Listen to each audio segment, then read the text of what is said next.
안녕하세요. 입시양명입니다. 표준 점수의 합이 370점대, 우리가 서울 상위권 주요 15개 대학이라고 말할 때 그 마지노선까지 지원해 볼 수 있는 선은 몇 점대가 될까요?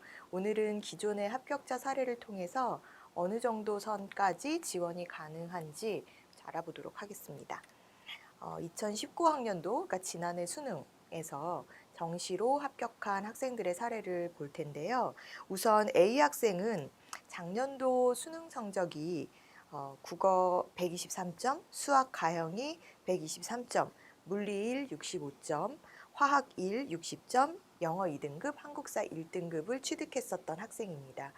수능 성적 표준 점수로 보는 거고요. 여러분들이 가채점한 원점수 결과와는 조금 차이가 있으니까 그 부분은 감안하셔야 될 것 같습니다. 이 학생의 경우는 등급으로 환산을 하면 국어가 3등급, 수학 가형이 2등급, 물리 1이 2등급, 화학 1이 3등급, 영어 2등급, 한국사 1등급. 그래서 보통 2, 3등급 선에 머무르는 그런 성적을 받았죠.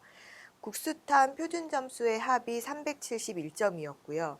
백분위의 합은 265점으로 사실 서울권 지원을 원하고 서울 상위권 대학 지원을 원할 때 우리가 말하는 주요 15개 대학을 상향할 수밖에 없는 그런 성적선이었다고 보여집니다.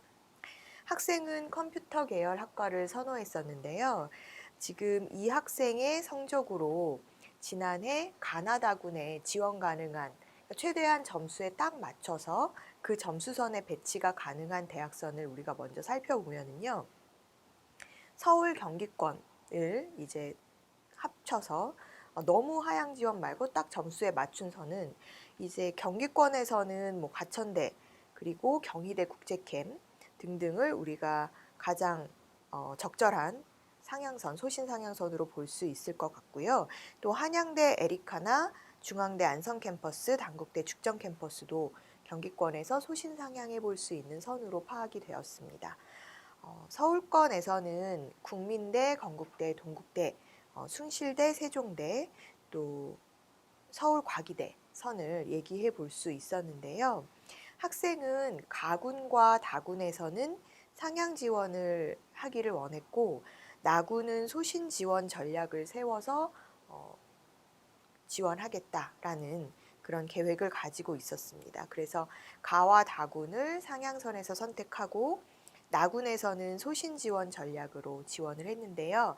가군에서 우리가 생각해 볼 수 있는 최대한 고려해 볼 수 있는 학교선은 가천대와 건국대, 동국대, 서울과기대, 또 세종대, 숭실대, 을지대 등등이 있었습니다. 학생의 성적선보다는 사실 약간 점수대는 높은 선이었지만 100분위를까지 비교를 해보면 도전을 해볼 수 있는 선으로 여겨졌었고요. 그래서 학생이 가군에서 동국대 컴퓨터공학과를 상향 지원하게 됩니다. 또 나군에서는 이제 소신 지원 전략으로 숙명여대를 지원하게 되는데요. 나군에 지원할 수 있는 그 대학선들을 우리가 살펴보면 동국대 또 일부 학과와 서울과기대, 성신여대, 숙명여대, 숭실대 등등을 확인할 수 있습니다. 경기권에서는 한양대 에리카나, 교통대 등등이 안정지원권이었죠. 그래서 이 학생 같은 경우는 이제 숙명여대를 가겠다, 나군에선 소신을 해보겠다 해서 숙명여대 IT공학 전공으로 지원을 하고 다군에서는 숭실대 컴퓨터학부를 지원합니다. 결과적으로 이 학생은 숙명여대 IT공학 전공으로 합격을 하게 되는데요. 추가 합격이 아닌 최초 합격으로 진행이 됐었던 사례이고요. 숙명여대가 지난해는 경쟁률이 좀 하락한 그런 상황이었습니다. 그래서 전년도 대비 경쟁률이 하락했었던 그런 케이스고 2019학년도 경쟁률이 4.25대 1이었어요. 2월 인원은 발생하지 않았었고요. 근데 그 전에 2018학년도에 경쟁률을 보면 5.39대 1이었기 때문에 지난해는 이제 전반적으로 경쟁률이 좀 줄었다라고 보여지는 상황이었습니다. 수능 100%로 수능 100% 100분위로 반영을 해서 뽑는데 서울의 그 상중위권, 중상위권 또 여대들 기본 또 뭐 중하위권도 마찬가지고 여대선들은 이화여대를 제외하고는 백분위를 반영하는 대학들이 좀 많은 편이죠. 그래서 숙명여대도 백분위를 반영해서 수능 100% 전형으로 치러졌었던 학교인데요. 영어 등급별 점수는 영어 1등급은 100점, 2등급은 95점, 3등급은 85점 이렇게 주어지는 방식이었어서 영어 같은 경우에는 2등급 이하로 떨어지면 사실 점수 차이가 굉장히 크게 벌어지는 그런 상황이 될 수도 있는 상황이었고, 또 국어 25%, 수학 가형이 35%, 영어 20%, 과학 20%의 비중으로 영역별 비중이 정해져 있었습니다. 그래서 이제 그런 전체 수학 가형의 반영 비중이 조금 높았었던 학교라고 보시면 될 것 같습니다. 그래서 학생 같은 경우에는 국어는 3등급이었지만 수학 가형이 2등급을 받았었기 때문에 사실 수학 비중, 반영 비중이 좀 높은 경우에는 조금 더 상대적으로 같은 점수대 학생들에 비해서는 좀 유리하다 할 수 있었죠. 그래서 학생 같은 경우에 최초로 이제 숙명여대 IT공학과에 합격해서 진학을 했고요. 그렇다면 이제 지금 자연계 학생들을 살펴봤는데 숙명여대 인문계 학생들의 합격 사례를 통해서 인문계로 숙명여대에 작년에 합격했었던 점수선은 어느 정도 선이었는지 살펴보도록 하겠습니다. B 학생은 인문계로 숙명여대에 합격을 했는데요. 지난해 이제 성적을 보면 국어 표준 점수로 129점, 수학 나형이 127점, 법과 정치가 65점, 사회문화가 62점, 영어 2등급, 한국사 1등급의 성적을 획득했었습니다. 그래서 등급으로 보면은 국어가 2등급, 수학 나형이 2등급, 법과 정치 1등급, 사회문화 2등급, 영어 2등급, 한국사 1등급으로 평균 2등급 선이었다 이렇게 보여져요. 국수탐 표준 점수의 합이 383점이었고요. 백분위는 276점이었습니다. 아까 우리가 살펴봤었던 자연계 학생의 점수대랑 비교를 해보면 인문계와 자연계 학생의 이제 점수 차이가 좀 난다라고 보여지죠. 그래서 이제 보통 보면은 같은 대학이라 하더라도 인문계 학생들의 지원 가능한 점수선과 자연계 학생들의 점수선이 좀 다른데요. 뭐 인원수 때문에도 그렇고 그다음에 다른 기타 뭐 수학 가형 성적이라든지 또 과학 탐구 성적이라든지 이런 부분 때문에 약간의 차이가 있을 수 있다라는 거 여러분들이 확인해 두셔야 될 것 같습니다. 표준 점수와 백분위 점수로만 비교하면 사실 자연계지만 B 학생이 상대적으로 더 높은 편이었는데 인문계나 자연계로 비교하면 이제 자연계보다 인문계 합격선이 조금 더 높은 경우도 있다라는 거 좀 전에 말씀드렸고, 지금 이 학생 같은 경우에는 가군에서 서울권으로 혹시 내가 도전해 볼 학교선을 찾아보니까 이제 경희대, 국민대, 동국대, 서울시립대, 한국외대선 등이 고려될 수 있었어요. 물론 이제 점수에 딱 맞춘 선이었기 때문에 안정 지원이라기보다는 정말 이제 소신 지원 선이 되는 것이었는데요. 나군에서는 건국대나 동국대, 숙명여대 등등을 고려해 볼 수가 있었고, 다군에서는 점수선에 맞춰서 홍익대 영어교육과 등을 한번 체크해 볼 수 있는 상황이었습니다. 학생의 이제 표준 점수와 백분위를 고려해서 저희가 이렇게 성적선을 살펴보았었는데, 인문계인 B 학생 같은 경우에는 나군에서는 소신 지원을 선택해서 역시나 숙명여대로 지원을 하게 됐었고요. 지금 이 학생 같은 경우에는 인문계였기 때문에 상대적으로 자연계 학생에 비해서 합격선이 높게 형성이 되어 있었던 것을 고려해서 가군에서는 건국대 영어교육과를 소신 지원하겠다 이렇게 지원선을 잡고요. 다군에서는 아주대 비즈니스 학과를 지원하게 됩니다.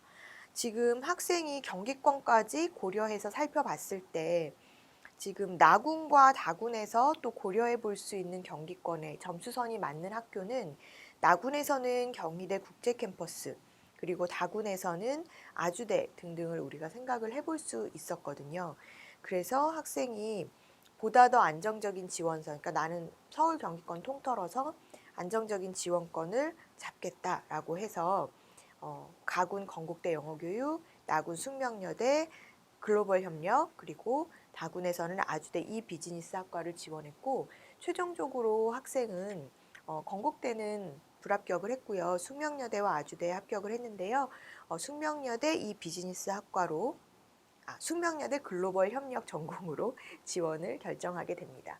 그래서 최종적으로 진학을 했고 좀 전에도 말씀드렸던 바와 같이 숙명여대 같은 경우에는 2019년도에 전년도 대비 지금 이 글로벌 협력 전공 같은 경우에는 이 학과 같은 경우에는 해마다 조금 인기가 높아지고 있는 학과가 아닌가 싶습니다. 그래서 전년도에 대비했을 때 경쟁률이 조금 이 학과는 상승을 했었던 그런 상황으로 보여지고요.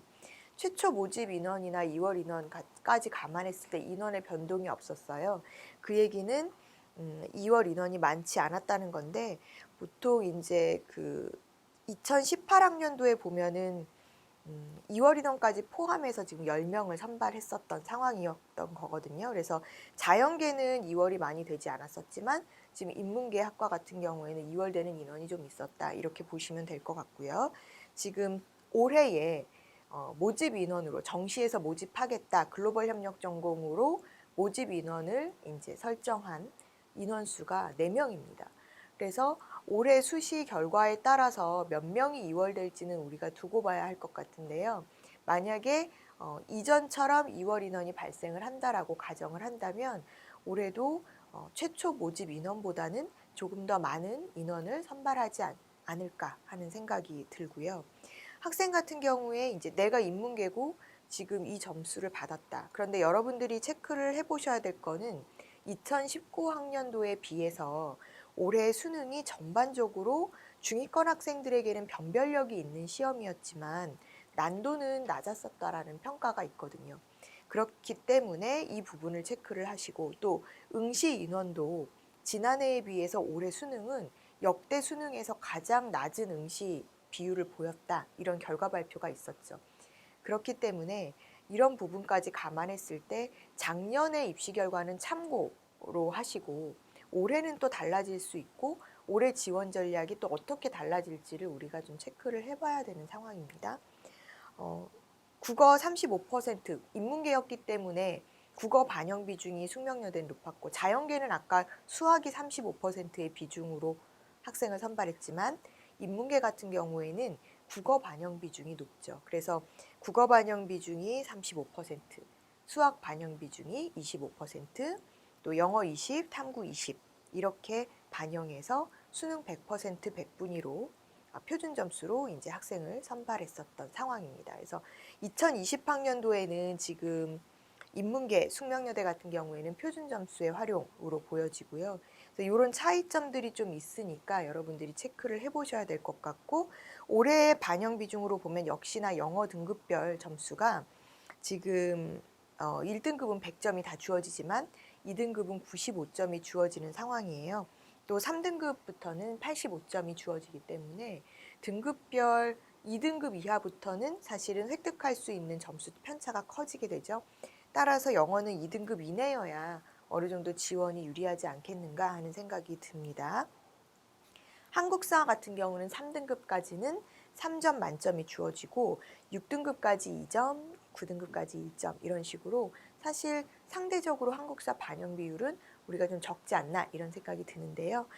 이 학생 같은 경우에는 지금 숙명여대 원하는 학과로 갔지만 인문계의 합격선은 지난해 기준으로 표준점수 283점 안팎 그리고 자연계는 271점 안팎에서 합격선이 나왔었다라는 거 여러분들이 체크해 두시면 될 것 같습니다.